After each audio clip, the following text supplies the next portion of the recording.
Bienvenue sur Africa 24 dans cette nouvelle édition du Non-Stop Info. Voici les titres de l'actualité.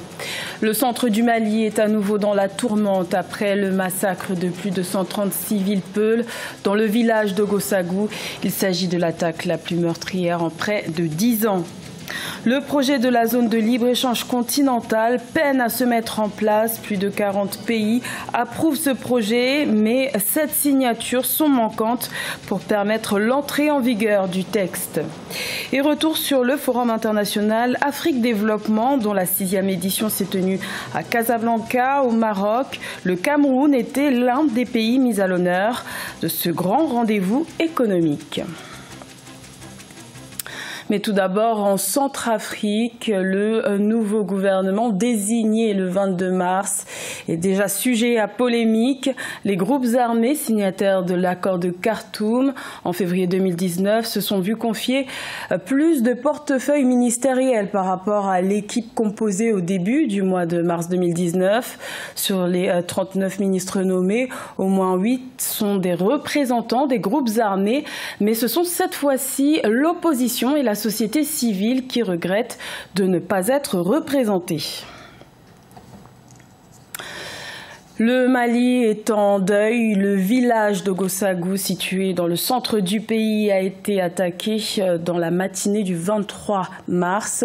Plus de 130 civils peuls ont perdu la vie dans cette attaque criminelle qui trouverait son origine dans les violences intercommunautaires particulièrement fréquentes au Mali. Reportage de notre correspondant Mokhtar Bari. C'est aux environs de 5 h du matin, ce samedi 23 mars, que le village d'Ogossagou Peul a été attaqué par des assaillants en tenue traditionnelle des chasseurs communément appelés Dozo, selon plusieurs sources. Le bilan est macabre, 135 personnes tuées, parfois mutilées ou calcinées, et les biens mis en sac.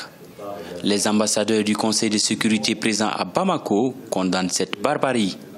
En exprimant également ses condoléances et cette sympathie pour l'ensemble du peuple malien, au gouvernement de ce pays, nous condamnons naturellement dans les termes les plus fermes cette attaque inqualifiable. Des femmes, des enfants et des personnes âgées sont les premières victimes.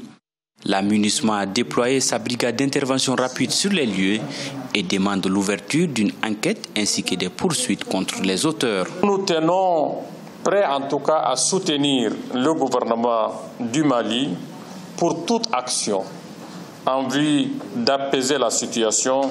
Je lance un appel aux autorités maliennes de diligenter une enquête afin que justice soit faite et que les auteurs de ces atrocités répondent de leurs actes. Notons que cette attaque dirigée contre la communauté Peul est la plus meurtrière après celle du 27 décembre 2018 à Koulongo, qui avait fait 37 morts. Le gouvernement malien a, dans un communiqué, condamné ces attaques. Et à la suite de ce drame, le gouvernement malien, qui condamne fermement ce massacre, a décidé de prendre 2 mesures majeures. La première est la dissolution de la milice d'autodéfense d'Ogon, suspectée d'avoir perpétré ces crimes. Et la deuxième est le limogeage de plusieurs hauts gradés au sommet de la hiérarchie militaire. Également dans l'actualité au Niger, le plus haut responsable du président Mahamadou Issoufou sera candidat à l'élection présidentielle de 2021. Séni Oumarou a été désigné et investi ce dimanche 24 mars par son parti, le Mouvement national pour la société de développement, à l'issue du congrès de Tawa. Pour Séni Oumarou, il s'agit d'une reconduction puisqu'il avait déjà porté les couleurs de son parti lors de l'élection présidentielle de février 2016, où il avait obtenu près de 12% des suffrages. Un an après le sommet extraordinaire de l'Union africaine qui s'est tenu à Kigali au Rwanda, le projet de zone de libre-échange continentale patine toujours. L'entrée en vigueur du texte était initialement prévue pour janvier 2019, mais jusqu'à ce jour, il manque 7 signatures pour atteindre le minimum requis de 22 pays. Reportage de notre correspondant au Rwanda, Fratenda Keisenga. L'accord sur la zone de libre-échange continentale a été lancé à Kigali au Rwanda le 21 mars 2018. Le document historique avait été signé par 44 chefs d'État et de gouvernement africains sur 50 qui étaient présents. Les dirigeants africains s'étaient ensuite donné une année pour assembler des signatures nécessaires pour la mise en œuvre de cet accord. Quelques jours après la date butoir, quelques pays peinent encore à se décider. Le problème n'est pas la ratification ou des signatures si l'on se base sur les expériences passées. Par exemple, pour la communauté de l'Afrique de l'Est, le plus difficile n'a pas été la ratification du document l'établissant, mais dans sa mise en œuvre. Donc, le seul problème que nous avons, c'est que les aspirations des Africains ne riment pas avec la volonté politique et les discours des dirigeants.